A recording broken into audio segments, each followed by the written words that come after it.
la marine française choisit le groupe Océan. Le groupe Océan cherche à se faire remarquer par le gouvernement fédéral, la garde côtière et la marine royale canadienne pour la construction, notamment, de navires de recherche et de sauvetage. La Compagnie maritime de Québec estime avoir maintenant un nouvel atout dans son jeu. En effet, le groupe Océan a récemment décroché un contrat d'une durée de 4 ans avec la Marine nationale française pour l'entretien et la réparation du patrouilleur Fulmar basé à Saint-Pierre-et-Miquelon. De plus, l'entreprise devient le premier répondant pour tout navire de la marine française ayant des besoins d'entretien en tout temps dans l'est du Canada. Avec l'obtention de ce contrat, nous faisons une percée dans l'industrie militaire.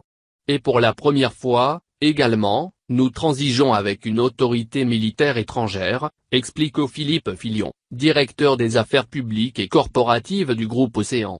Disons que ça nous fait une belle carte de visite alors que le gouvernement du Canada est engagé dans une opération de renouvellement de la flotte de la garde côtière et de la marine royale. Le groupe Océan n'avait pas été retenu par Ottawa pour la construction des 12 premiers navires de recherche et de sauvetage destinés à la garde côtière. Le chantier naval Forillon, de Gaspé, et Ike Metal Product, de Waiakea en Ontario, l'avait devancé au fil d'arrivée. En avril, le ministre des Pêches, des Océans et de la garde côtière canadienne, Dominique Leblanc, annonçait l'intention du gouvernement de lancer un nouvel appel d'offres pour la construction de 8 navires supplémentaires. Une occasion que n'entend pas laisser passer le groupe Océan. Le patrouilleur Fulmar a fait sa première apparition, il y a quelques jours, au chantier du groupe Océan à l'Isle-aux-Coudres. Le temps d'une courte réparation d'urgence. Il reviendra à la mi-septembre pour une durée de 4 à 6 semaines. Le temps de lui apporter un peu d'amour, comme le précise Philippe Filion. Chalutier devenu patrouilleur. À l'origine, le Fulmar était un chalutier. Il est devenu une frégate de patrouille en 1997. Sa mission est de surveiller les côtes des 2 îles de Saint-Pierre et Miquelon, situées dans l'océan Atlantique, à 25 km au sud de Terre-Neuve. L'équipage du Fulmar est composé de 11 personnes. Comparativement aux frégates canadiennes de patrouille de la classe Halifax, le bâtiment français est beaucoup plus petit. Sa capacité intérieure est de 550 tonnes. À titre comparatif, le NCSM Ville de Québec, construit par Chantier Davy, peut déplacer 4750 tonnes et abriter un équipage de 225 personnes.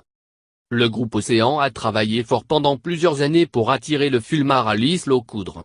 Ces dernières années, le navire mettait le cap vers un petit chantier situé à Lunenburg en Nouvelle-Écosse pour son entretien annuel. Auparavant, c'était l'affaire d'Irving Shipbuilding à Halifax. La Marine nationale française recherchait, cette fois, un chantier de taille humaine possédant une expertise pointue en réparation maritime et pouvant compter sur une main-d'œuvre hautement qualifiée. C'est en plein ce que nous sommes en mesure d'offrir à nos clients, mentionne M. Filion qui n'est toutefois pas en mesure de préciser ce que le contrat rapportera au groupe Océan. Nous le saurons qu'au terme de la période de 4 ans. Cependant, l'entente va permettre le maintien de près de 150 emplois à l'année à l'Isle-aux-Coudres. Un chantier déjà fort occupé, mentionne Philippe Filion, avec la construction pour la compagnie CIMEC de 2 barges qui seront utilisées lors des opérations de récupération de l'huile sur l'eau. Du travail, nous n'en manquons pas. Des travailleurs, par contre, nous en manquons.